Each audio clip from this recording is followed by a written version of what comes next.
Life on Earth goes way back. But how did it begin? And why here? Some believe it arrived on a meteorite. Others claim it began in a warm pond on early Earth. In 1953, one scientist shook the world when he proposed an answer: primordial soup. But was his theory correct? Now, researchers from Denmark to Hawaii are racing to understand how life may have begun by creating it themselves. Each hopes to be the first to find the origin of life.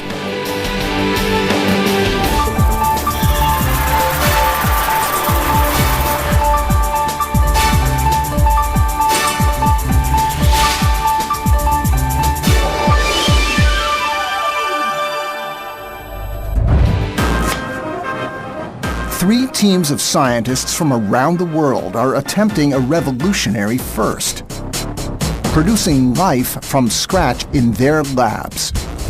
Dr. Steen Rasmussen is the team leader in Denmark. That is very good. We mix organic and inorganic components, a little bit like the alchemist in the old days trying to make gold. We try to make materials self-organize in such a way that it's able to become alive. In Hawaii, biochemist David Deemer believes the key to life is to find out if DNA can assemble on its own, outside of a cell. And if we're really lucky, we will see some synthetic reactions go on, where small molecules join up to become larger molecules. And that would be the most exciting result of all. And at Harvard, Dr. Jack Sostak's team is trying to install a working genetic code into a primitive cell. We know how to make these go through multiple cycles of growth and division. So really the big step is combining that with some genetic material that's also replicating at the same time. Theirs is a race to unlock the very key to our world. But to figure out how life begins, scientists first need to find evidence of when it began. Geologist Minnick Rosing has come to Greenland to find clues to life's beginnings. He searches the ancient rocks beneath the vast ice sheet. Preserved for over 3 billion years, these rocks are among the oldest in the world. Archives of early Earth. They're exposed for just a few weeks during the summer, when snow and ice temporarily retreat. So Rosing has a short time to collect samples before ice reclaims the land. He begins his search at a remote place called Isua. He's on the lookout for unique rocks called pillow lavas. These rounded rocks formed when magma erupted and cooled on the ancient ocean floor over 3 billion years ago.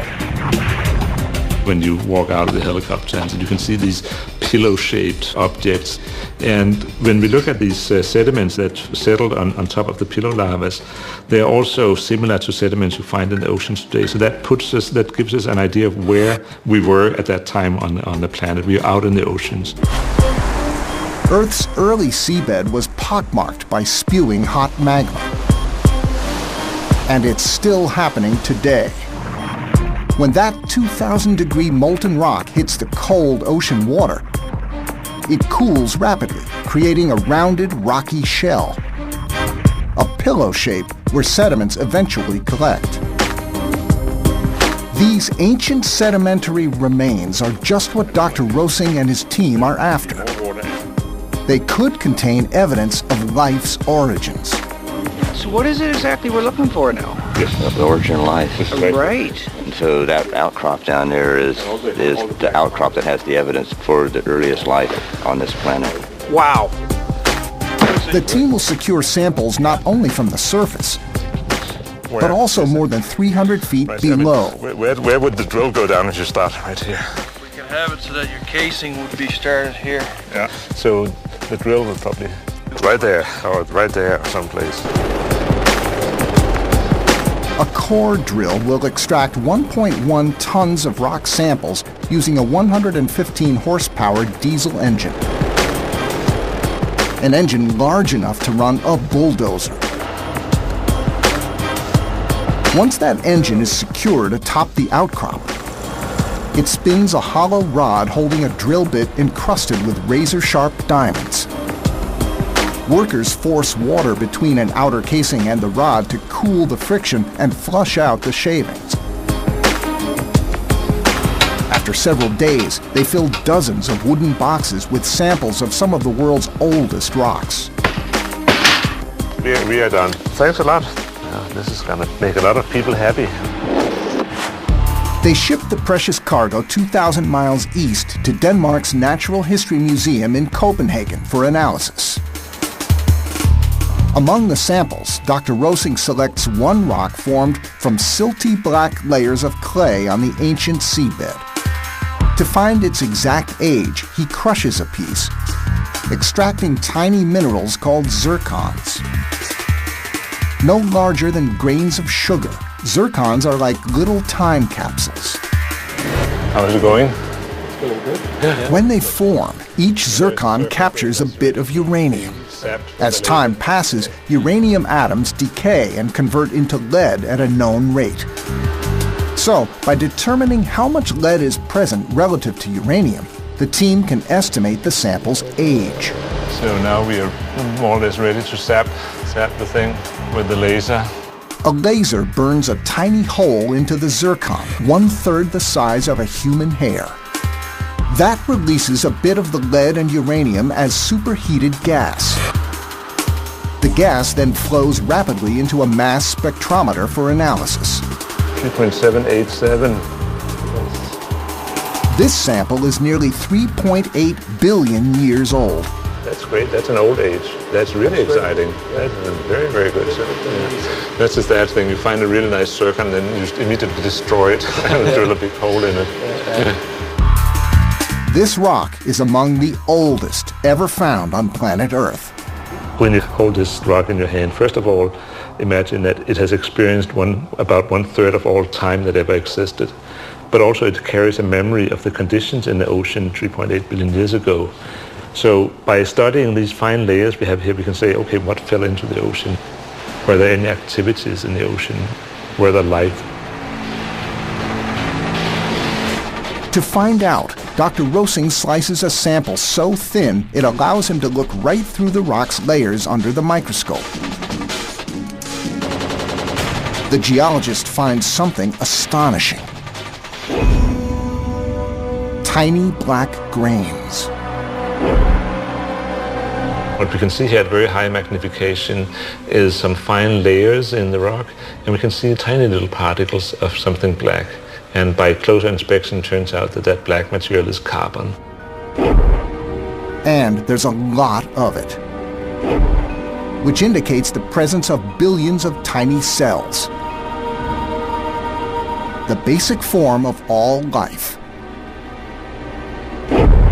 Once, these tiny single-cell organisms drifting in the water were alive, taking in nutrients, reproducing and then dying, dropping slowly to the ocean floor and decomposing into their final form, carbon. That was really exciting because you don't normally find pure carbon in sediments unless it is derived from living organisms. So this was the first hint that there were life at that time, that we agree that these are signs of life. It's the earliest known record of life on Earth, setting back the previous fossil record by hundreds of millions of years. From just the fact that this rock is so rich in carbon that it's completely black, it tells us that the life was efficient, it was good at producing organic matter. And the only way you can basically do that in the open oceans would be if you live up in the upper few meters of the ocean and you use solar light for energy by some mechanism of photosynthesis. And photosynthesis, a process that transforms sunlight into food, indicates advanced life. So, scientists believe the first life likely goes back even further, to nearly 4.4 billion years ago. After a rogue rock the size of Mars hits early Earth about 4.5 billion years ago, it expels molten rock into Earth's orbit. Then, in just 1 month, that orbiting molten rock sticks together, forming our moon. Not long after, meteorites bombard planet Earth. They carry hydrous minerals, compounds that release water upon impact, and form early Earth's oceans, providing the earliest opportunity for life. The meteorites have the same composition of water as the oceans on Earth. Oceans were established 4.4 billion years ago, and the water that is now in the oceans has been here since that time, basically. Along with hydrous minerals, it's conceivable that life, or its building blocks, also could have hitched a ride to Earth on a meteorite. It may have happened as recently as 1969, near the town of Murchison in the Australian outback. There, funny-smelling meteorites older than Earth itself showered down across 5 square miles. They are the fundamental building blocks of the Earth and of the solar system as a whole. The work that we do on them today won't be the final answer. There's a lot more work to be done in the future as techniques improve and new things arise. The meteorites didn't hold life, but their odor came from something common to Earth: organic material. Under greater magnification, scientists discovered that the rocks are coated with amino acids, carbon-based molecules that are among the basic building blocks of all life. But what conditions created these molecules in the first place? And how might they, in turn, create a living organism? Such difficult questions inspire scientists and artists alike. The popular video game Spore imagines if meteorites carried more than just amino acids, but sidesteps the question of how life may have been created in the first place. We kind of basically punted on the origin of life question, and at the beginning of Spore, you actually see life, arriving on the comet, and it crashes into the ocean, and little shards of it come off, and down in the ocean, all of a sudden, a little single-cell organism pops out and starts swimming around. That's the beginning of the game. There is as yet no proof of alien life having arrived on planet Earth. But one question remains. What conditions on Earth or elsewhere enabled life to first emerge? Before life, there was no oxygen or ozone layer in Earth's atmosphere. Instead, Earth's non-oxygen or reducing atmosphere likely held some ammonia and methane, water vapor and hydrogen from evaporating water, and lightning due to friction from the heated gas. In 1953, chemist Stanley Miller designed an experiment approximating those conditions to see if life could emerge. He zapped a beaker full of early Earth's likely atmosphere: methane, ammonia, hydrogen, and water vapor, with a bolt of electricity. He called it his spark discharge experiment. Miller's former graduate student, marine biologist Jeffrey Beta, was there from early on. Well, this is the original design of the spark discharge experiment. You've got this flask here, which is simulating a hot evaporating ocean. This water vapor goes up through here into this flask here. This is where the gases would be, a mixture of methane, ammonia, and hydrogen. These are electrodes that we'll use to generate a spark in the system to simulate lightning. As the spark repeatedly zaps the vapor over several days, the vapor condenses into a liquid, flowing down like a river, back into the ocean to start the cycle again. Liquid water is absolutely essential for life as we know it. And the reason is simple. Molecules need to be in contact with each other to have any further chemistry, and water is an excellent solvent. So it dissolves things, and once they're in solution, just by chance they're going to run into each other, and then perhaps there could be further chemistry take place. So, did Miller create life? Not exactly. But he did create brown primordial soup, the chemical goo that pooled on early Earth before life. His electric spark broke chemical bonds in the gas. Eventually, those bonds recombined into hydrogen cyanide along with amino acids, the smallest molecules or building blocks of life. Amino acids link together to form all proteins in living things. As humans, we all share the same 20 amino acids. Miller created 5 of those 20 amino acids necessary for life. It was a first, and it launched modern scientific efforts to create life in the laboratory. Miller started the whole field of what we call prebiotic chemistry, the chemistry that takes place naturally that produces the compounds essential for life as we know it. But it didn't take long for the scientific community to raise questions about Miller's experiment. Many believed his premise was flawed. Early Earth didn't have an ozone layer to keep out the sun's ultraviolet rays. So its atmosphere couldn't have held large amounts of methane and ammonia. Both methane and ammonia are rapidly destroyed by ultraviolet light, and on the early Earth there would have been ultraviolet light penetrating all the way to the surface. So all of a sudden we were back to, gee, maybe this experiment was not relevant to the Earth. While continuing his work in the lab, Dr. Miller discovers something that changes our understanding of the origin of life forever. But the world won't find out about it for over 50 years.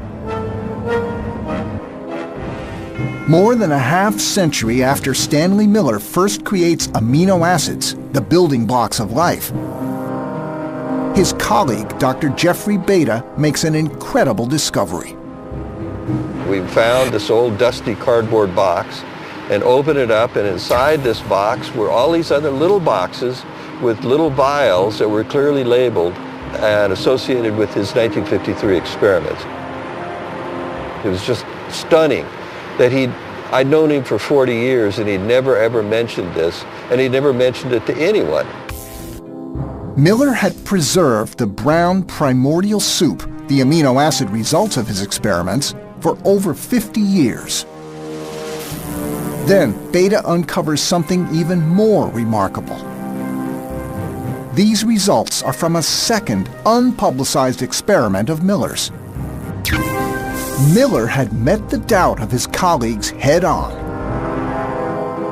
Initially, most agreed that methane, ammonia, and hydrogen gases existed on the early Earth. But methane and ammonia could not exist in large amounts because of the sun's ultraviolet rays. So how, then, could amino acids have formed? Miller's answer? Volcanoes. Scientists believe volcanoes formed the first land amid early Earth's vast ocean 4.4 billion years ago.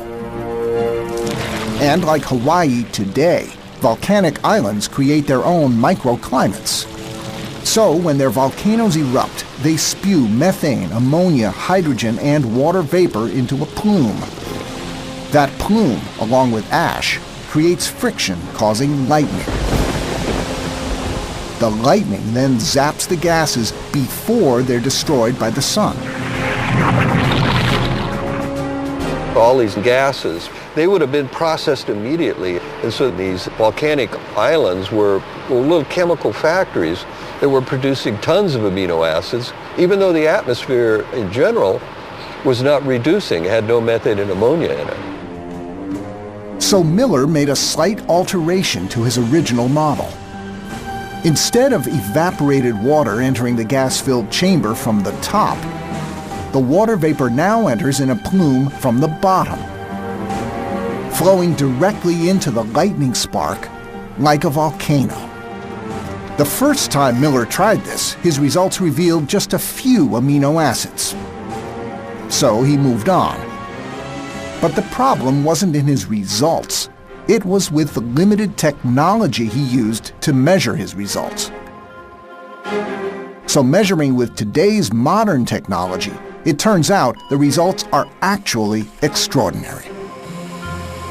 What we found is this volcanic apparatus, as we call it, produced a larger variety and in some cases more amino acids than the classic experiment. It was a major breakthrough. Yet even if amino acids were created near ancient volcanoes on early Earth, that doesn't explain how they ultimately bonded together to form a living organism. Today, that process is performed primarily by one complex molecule, deoxyribonucleic acid. We know it as DNA. Its double helix shape resembles a spiral staircase. The steps are made from base pairs of nucleotides. That's where DNA stores all the information necessary to build life. The earliest type of DNA was possibly one that could self-assemble, meaning it formed on its own outside of a cell. And if biochemist Dr. David Deamer can figure out how that happened, he could unlock the secrets of first life. If you imagine something over 3 feet long containing 3 billion base pairs, that's the amount of DNA in every cell of the human body. It's really quite extraordinary. So we're trying to figure out the simplest structure of a nucleic acid that would have the properties of DNA, the ability to replicate itself, the ability to be synthesized right from the start. One likely candidate is ribonucleic acid, or RNA. RNA assists DNA in the building and replication of proteins in all life. But RNA's structure is simpler and more robust because it has just one strand of nucleotides instead of 2. At the foot of an ancient volcano, deep in the primordial soup, perhaps some early form of RNA self-assembled, then helped amino acids to bond together. Without the ability to self-assemble, first life could never have emerged. Darwin himself suggested maybe life began in a warm little pond. Well, I would change that to a hot little puddle, because we now think that the early Earth was volcanic and that puddles would be pretty hot in the 70 to 80 degree range. 70 to 80 degrees Celsius is about 160 to 175 degrees Fahrenheit. Any hotter and molecules disintegrate. Any cooler and the molecules don't react at all. So this hot, confined puddle is ideal for instigating chemical reactions. But can it break down molecules at one rate and bring them together to self-assemble even faster? Fast enough to build life's complex molecules before they break down again. To find out, Dr. Deamer prepares small lava rocks with drops of DNA and RNA. This is a reddish lava, very porous. We think that this is the kind of rock that would have been in contact with water on the early Earth. He'll expose them to a real-world setting, inside a hot vent at the Kilauea volcano in Hawaii. So here's the first sample of DNA. It soaks down into this porous lava. Some people think that those porous compartments are actually part of how life began, because they provided a protective compartment for some of the reactions that we're interested in. As Dr. Deamer prepares to find out once and for all if first life could have begun in the heat of a volcanic environment, 2 more teams of scientists, one at Harvard, the other at Southern Denmark University, are pursuing the question of life's origins in a whole new way, by racing to be the first to create it in the lab. 3 teams of scientists from around the world aim to be the first to create life from scratch. In Denmark, Dr. Steen Rasmussen heads up the effort. How are things going? It's very good. I believe life can be made in the laboratory, and I think that life can be made in many different ways. I don't think there's just one way to do it. I believe that there's a variety of designs out here. Different research groups are pursuing different ways of doing it, and I think that I'll be very surprised if we won't be able to implement several different minimal or very simple living systems. Cells are the smallest unit of life. Organisms range in size from just a single cell to trillions of cells. But at their most basic level, all cells must have three things in order to survive. DNA, the information needed to build and reproduce. Metabolism, the ability to take in food, change it into energy, and discard waste. And a membrane, a container to hold and protect it all. Like the video game Spore, the ultimate goal is to create new forms of complex multicellular life. We unfortunately can't make anything that's like Frankenstein or what you see in Terminator. What we're attempting to do is make a life form that's way, way simpler than the simplest modern life form. So it'll be something that's a million times lighter or smaller than the tiniest modern bacterium. So it's very, very primitive life. These magnified fatty amino acids aren't alive, but they are critical for life. Like soap bubbles, adding water to fatty acids causes them to self-assemble into round vesicles. Containers perfect for holding and protecting a cell's functions and DNA information. A container or membrane is the first step for creating life. For the Danish team's recipe, they begin with a small dash of ruthenium. Ruthenium is a rare, durable metal usually used for jet engine turbines and computer chips. And while it may not have been part of the first life in early Earth, for creating life in the lab, ruthenium is valuable for one critical quality. It absorbs light. That quality provides enough energy for basic functions in the team's simple cell or protocell. Once the solution turns orange, that means the ruthenium is mixed evenly and is ready for the next step.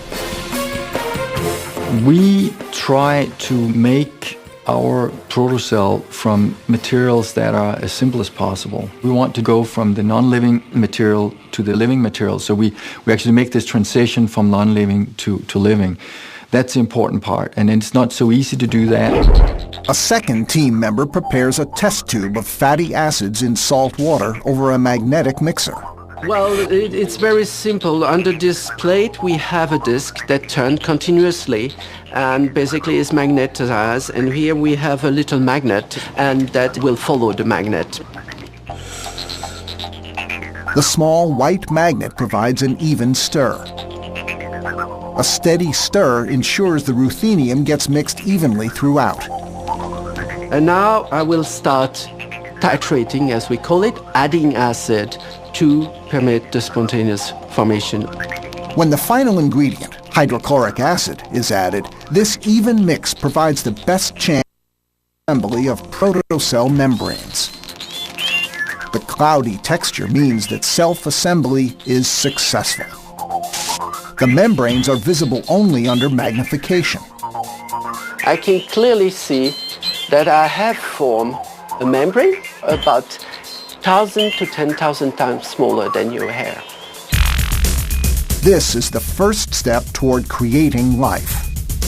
But there's a problem. The team must figure out how to insert life's last two elements, a metabolism and an information molecule like genes, inside.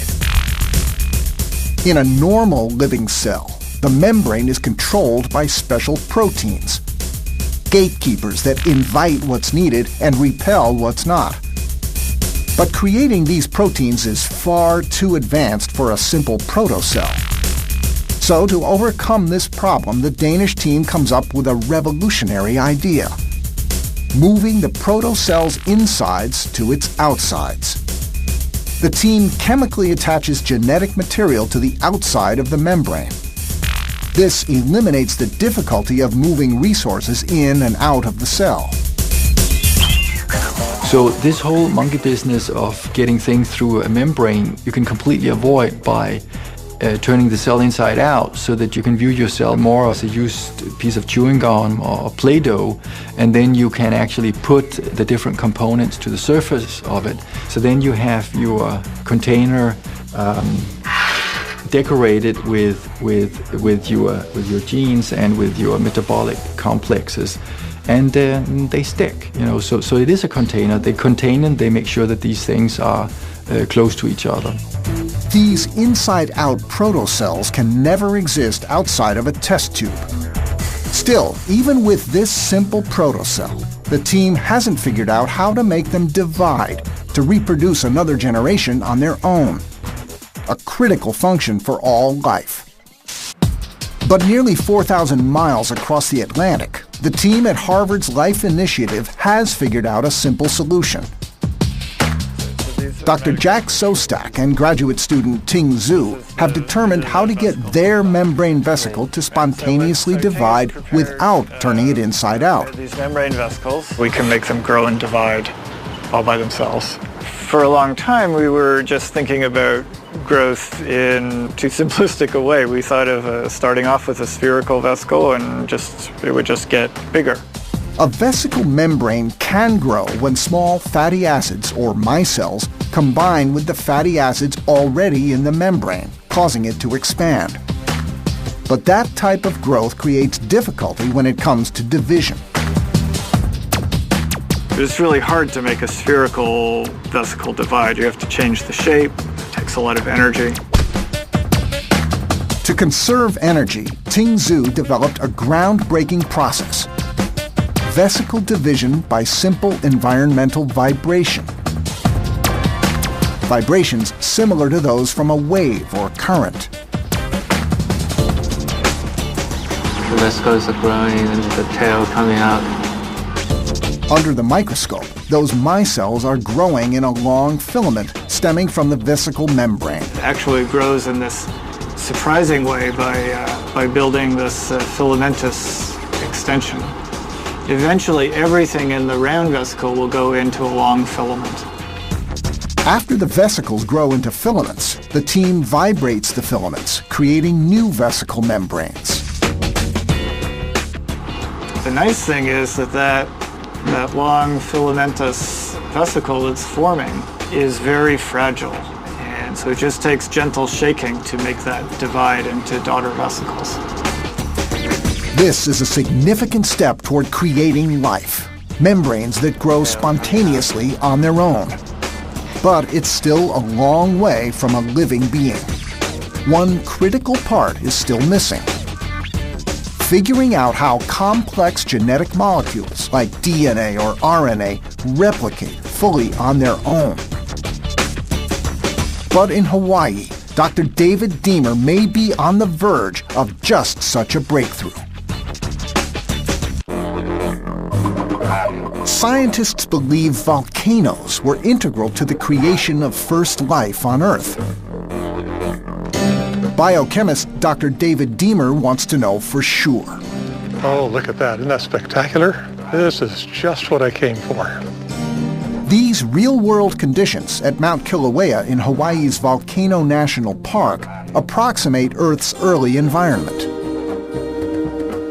Right on the edge of the Kilauea caldera, this is a hot area as part of the volcanic activity, and this is where the heat from this magma that is driving the volcano warms up this part of the site of the volcanic area. A caldera is a cauldron-like pit usually formed by the collapse of land following a volcanic eruption. Scientists believe when life first appeared, the Earth was full of places like this one. Here, hot gas vents emit water vapor, hydrogen sulfide, and sulfur to form a crusty surface. Everybody used to think, and I'm sure most people still think, that life began in the ocean. But there's too much calcium, too much magnesium, too much ferrous iron on the early Earth and the ocean at that time. There were volcanoes back then, and there would be rain back then. So we now have a freshwater environment. Now you can do a lot of things in freshwater that just don't work in a marine environment. So that's one of the reasons I like to come to places like this and see what it was like some 4 billion years ago when water began to condense on early volcanic land masses. But life requires more than fresh water. It also requires an energy source. A volcano provides that energy through heat and reactive chemicals. Dr. Deamer will test what role, if any, energy has in the breakdown and self-assembly of his DNA and RNA test samples he prepared earlier. With park ranger Laura Schuster as a guide, he searches for a hot vent with just the right conditions to place his samples. It must have a temperature range of 70 to 80 degrees Celsius, or 160 to 175 Fahrenheit. Any hotter and his DNA and RNA samples will cook. Any cooler and the samples will remain unchanged. There are a few here. We'll move up a little bit farther. Oh, look at that. Yeah, it's nice and deep.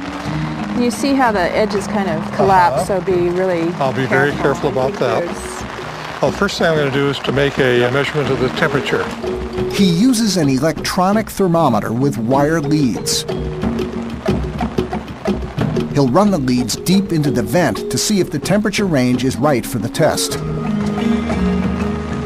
I'm reading about 49 to 50 degrees down there, so it's just not nearly hot enough. Not quite warm enough. We need another 25 to 30 degrees. Okay, well, why don't we check another hole over here?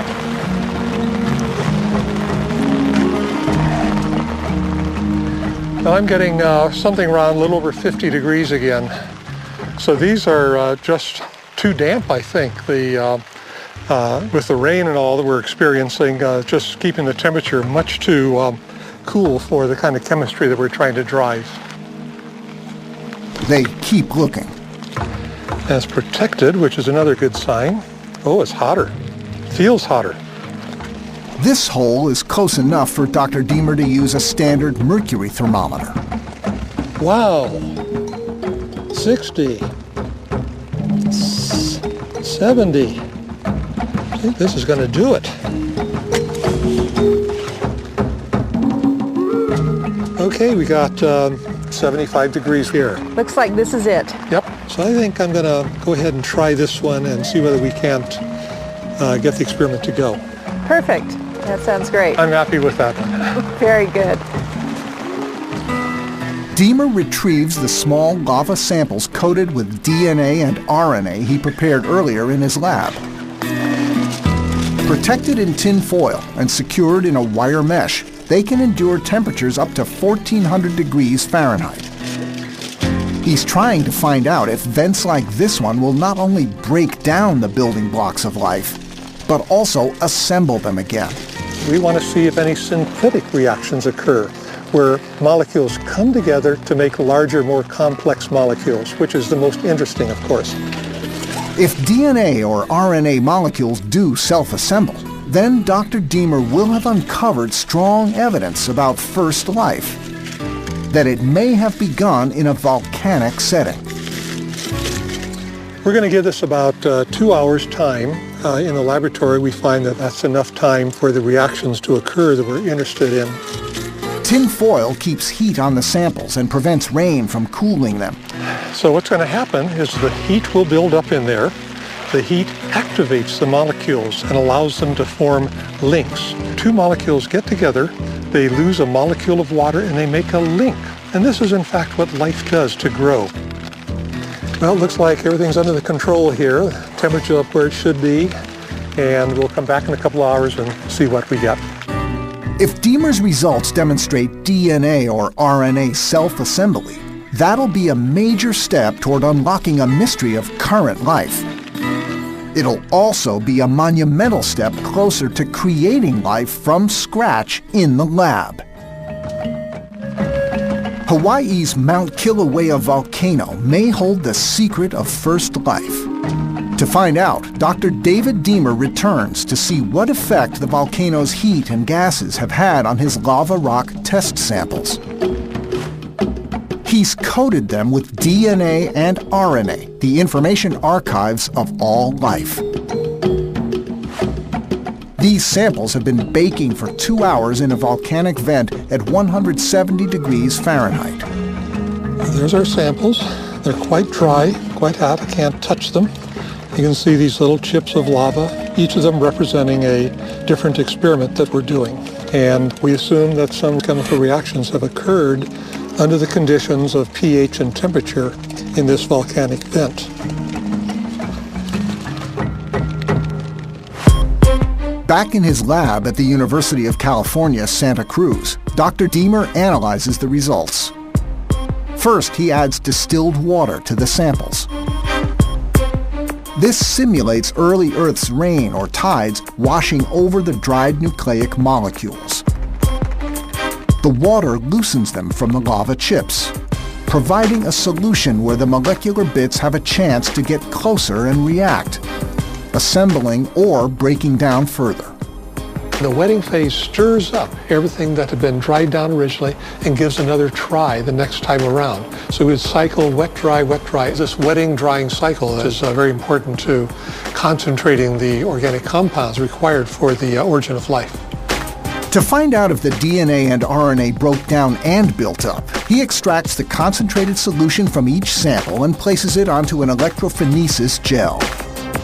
The gel is an electrically charged slide that sorts the molecules by size. The bigger molecules move more slowly and stay near the top of the slide, while the smaller bits move more quickly and fall toward the bottom. Once sorted, the molecules are stained for easy visibility. In a photo, Diemer captures the microscopic results. The RNA are represented by the short, fat streaks. The DNA are the tall, thin ones. It's really quite surprising to me that RNA is more robust than the DNA. Here's the control RNA that was untreated, and here's the RNA that was on the chip that was treated. It looks like a lot of the RNA, maybe 90% of it, has survived these conditions. And that's good because early life needed RNA to be stable at high temperatures to survive. But Diemer wants to see more than just survival. He's looking for self-assembly, the ability of an organic molecule to form on its own outside a cell. The critical step to first life.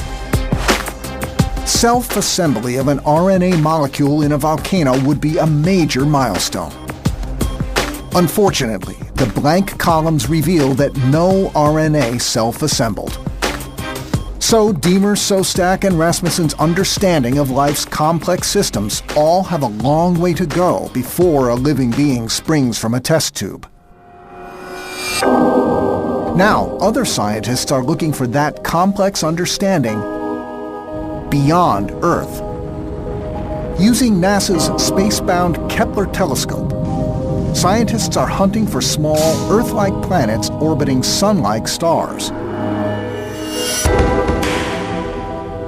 They will examine more than 100,000 solar systems in the next 3.5 years. They hope that some of these planets orbit at distances from their sun so that their temperatures might be right for possible lakes and oceans. If rare liquid water is found, the chances of finding life and its origins are even greater. With Kepler, we expect that in the next 3 years we will know of several dozen Earth-like planets. We will actually find out what are they made of and what is in their atmospheres, what is on their surfaces. And then finally the question is, are we alone? But our best hope of recognizing an alien life form might come from creating life in the lab here on Earth using primitive biochemistries. We may answer the fundamental questions about the origins of life without ever leaving our planet. If the conditions necessary to start life vary beyond volcanoes and hot puddles, then life could be far more common than we know. But Dr. Beta believes it could have also formed in ice. These These frozen flasks hold many of the same brownish amino acids created by Dr. Stanley Miller's hot spark discharge experiment. Years earlier, these flasks were filled with hydrogen cyanide and placed in cold storage. What's happening here is as the water freezes, leaves behind little tiny brine pockets of very, very concentrated solution. And this is where the chemistry takes place. And these little brine pockets can remain liquid even at very cold temperatures. Not only could life on Earth have begun in the cold, it implies to Dr. Beta that alien life might be closer than we think, in our own solar system. But not on a planet, on a moon. Jupiter's moon, Europa.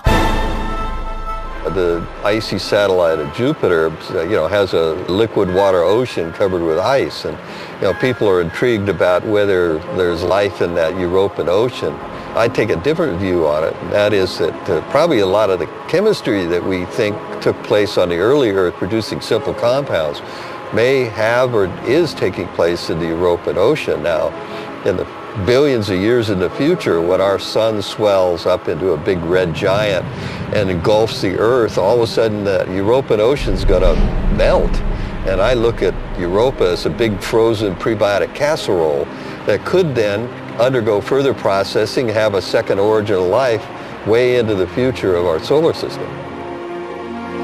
Whether scientists can unlock the secret of life's origins in the cold of a glacier or the heat of a volcano, one fact is clear.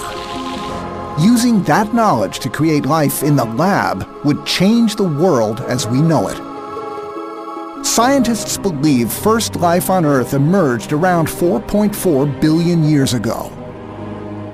Now, with advances in protocell membrane growth and self-assembly, we may be on the verge of a second origin of life. And with it comes the potential to create a whole new world.